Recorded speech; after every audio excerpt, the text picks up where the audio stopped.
اب ہم آتے ہیں متعلقہ حاصلات تعلم کے حوالوں کے ساتھ مشق، زبان شناسی اور لکھائی کے کچھ اہم پہلوؤں کی طرف۔ امر و نہی کے جملے صفحہ 109 پر زبان شناسی کے تحت یہ سرگرمی ہے۔ حاصل تعلم اس کا ہے کہ طلبہ فعل امر و نہی کے جملے ادا کر سکیں۔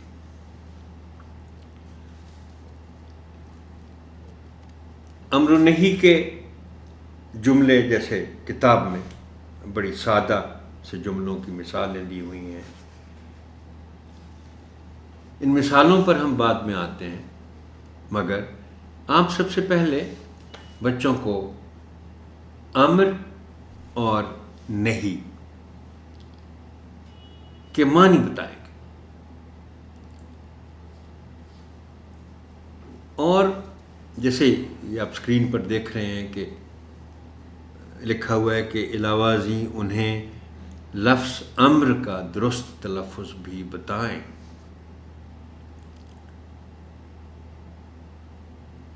یہ لفظ ہے امر، امر نہیں ہے۔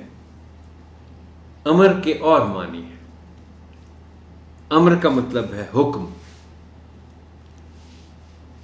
اور نہیں کا مطلب ہے منع کرنا۔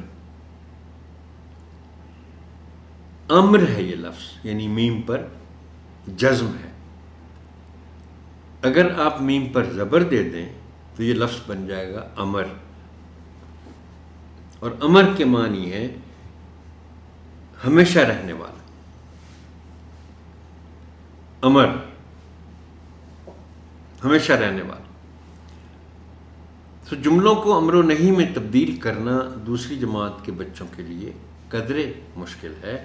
ان کے لیے چند جملے خود بنائیں، کتاب میں بھی دیے ہوئے ہیں، یہ بھی ظاہر ہے وہ پڑھیں گے، لیکن ان کے علاوہ آپ کچھ جملے، سادہ جملے آپ خود بنا کے انہیں بتائیے۔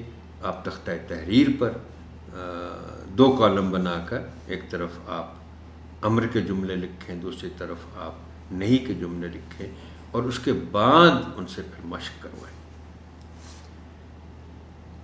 دوسری سرگرمی ہے آزادی کو نعمت کیوں کہا جاتا ہے پر 5 جملے لکھنا، صفحہ 110 پر تخلیقی لکھائی کے تحت۔ حاصل تعلم اس میں ہے کہ طلبہ ماحول سے متعلق کسی موضوع پر خود سے 5 سے 7 جملے لکھ سکیں۔ جملے لکھوانے سے پہلے بچوں سے اجتماعی غور و خوض یعنی برین سٹارمنگ کرائیں،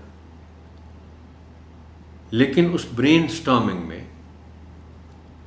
یہی ایک سوال ہوگا کہ آزادی کو نعمت کیوں کہا جاتا ہے۔ اور چونکہ بچے اس سے پہلے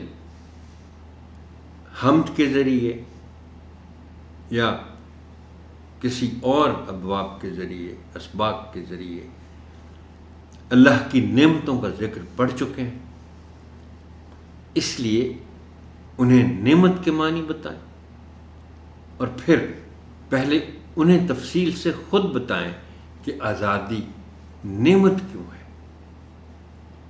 اور جب وہ بھی اپنے خیالات اس گفتگو میں شامل کر لیں گے تو پھر اس برین سٹارمنگ کے نتیجے میں ان کے پاس خیالات آ جائیں گے اور ان کے لیے جملے لکھنا قدرے آسان ہو جائے گا۔